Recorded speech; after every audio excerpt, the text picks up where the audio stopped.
السلام علیکم پیارے دوستو، میرا نام مریم خالد ہے اور آج میں آپ کو جو کہانی سناؤں گی اس کا نام ہے اور چوری پکڑی گئی۔ آج کل امتحان ہو رہے ہیں۔ طالب چچا نے پوچھا، کیوں بچوں تمہارے پرچے کیسے ہوئے؟ سیما بولی، بس ہو ہی گئے، 2 سوال چھوٹ گئے۔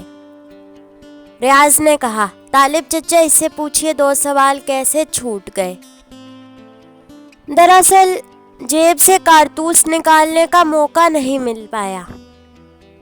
یہ کارتوس کیا ہوتا ہے؟ کیا آپ لوگ امتحان کے کمرے میں اپنے ساتھ رائفل اور کارتوس بھی ساتھ لے جاتے ہیں؟ میں نے کہا، ننھے ننھے پرزے ہوتے ہیں جن پر بچے سوالوں کے جواب لکھ کر ساتھ لے جایا کرتے ہیں۔ یہ تو بہت بری بات ہے، نقل کر کے امتحان پاس کرنا۔ ایسی کامیابی کا کیا فائدہ؟ طالب چچا، کیا آپ لوگ امتحان میں نقل نہیں کیا کرتے تھے؟ ہمارے زمانے میں ایک تو سختی بہت ہوتی تھی اور دوسرا اچھے بچے ایسی چیزوں سے بہت دور رہتے تھے۔ 8ویں جماعت میں ہم نے نقل کرنے کا انجام دیکھ لیا تھا، جب ہمارے کلاس ٹیچر بیگ صاحب نے بدرل کو کان سے پکڑ کر ہال میں 2 چکر لگوائے تھے۔ توبہ توبہ، ایسی ذلت کسی کی نہ ہوئی ہوگی۔ ہم سب نے اپنے اپنے کانوں کو ہاتھ لگائے۔ اور سنو، طالب چچا بولے، ہمارے ریاضی کے استاد تھے شریف صاحب۔ 9ویں کلاس کے امتحان میں شریف صاحب ہمارے نگراں تھے۔ پرچے تقسیم کرنے کے بعد انہوں نے اپنے تھیلے میں سے روز کا اخبار نکالا اور اونچی کرسی پر آرام سے پاؤں پھیلا کر بیٹھ گئے اور ہم سے کہنے لگے، میرے اچھے دوستو، اپنا اپنا کام کرو، ادھر ادھر دیکھنے، خسر پھسر کرنے اور نقل کرنے کی کوشش مت کرنا ورنہ اس کی سخت سزا ہے۔ اس کے بعد شریف صاحب نے اخبار کے ورق کھولے اور آرام سے پڑھنے لگے۔ ذرا دیر بعد ہم نے دیکھا کہ پورا اخبار ان کے منہ پر پھیلا ہوا تھا اور وہ اخبار دیکھتے دیکھتے شاید اونگ گئے تھے یا سو رہے تھے۔ جب لڑکوں نے دیکھا کہ میدان صاف ہے تو پہلے آپس میں اشارے شروع ہوئے اور ایک دو نے تو آپس میں نوٹس کا تبادلہ بھی کیا۔ اچانک اخبار زمین پر جا گرا اور شریف صاحب چیتے کی طرح انگڑائی لے کر کھڑے ہو گئے۔ انہوں نے وہیں سے للکارا، میں سب دیکھ رہا تھا۔ پھر انہوں نے ایک ایک کا نام لے کر آواز دی، کھڑے ہو جاؤ، ادھر آؤ، باہر نکلو۔ معلوم ہوا کہ شریف صاحب جو اپنے نام سے زیادہ شریف تھے، آج کے اخبار میں بہت سے سوراخ بنا لائے تھے جن سے وہ سارے ہال کا منظر آنکھیں کھولے دیکھ سکتے تھے۔ ہم یہ سوچ رہے تھے کہ اگر انہوں نے منہ پر اخبار پھیلا رکھا ہے تو یقیناً سو رہے ہوں گے۔ انہوں نے سب کی چوریاں پکڑیں اور انہیں سزائیں بھی دلوائیں۔ اس سے زیادہ خطرناک واقعہ بورڈ کے امتحان میں پیش آیا۔ ہمارا ایک دوست تھا شابو، بہت موٹا تھا، اس لیے شابو موٹا کہلاتا تھا۔ لڑکے اس سے ڈرتے بھی بہت تھے۔ مجھ سے کہنے لگا، میری تمہاری سیٹیں ساتھ ساتھ ہیں، اس لیے میری مدد ضرور کرنا۔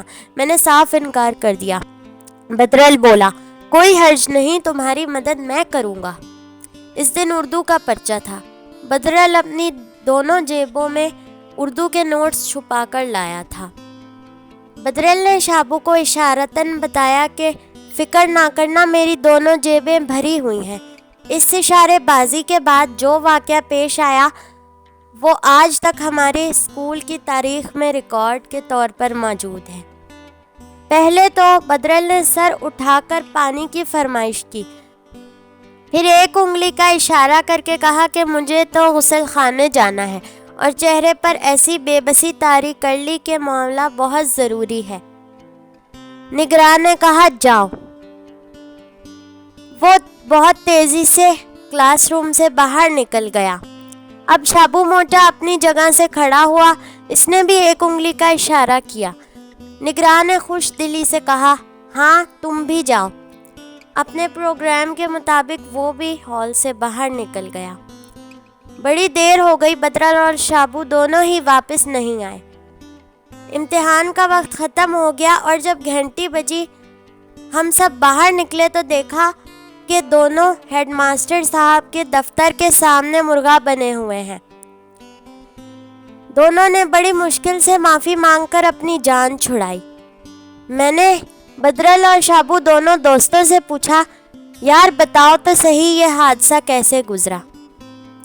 بدرل بولا، میں ہال سے باہر نکل کر سیدھا غسل خانے میں پہنچا اور ساتھ والے غسل خانے سے شابو کے کھانسنے کا انتظار کرنے لگا۔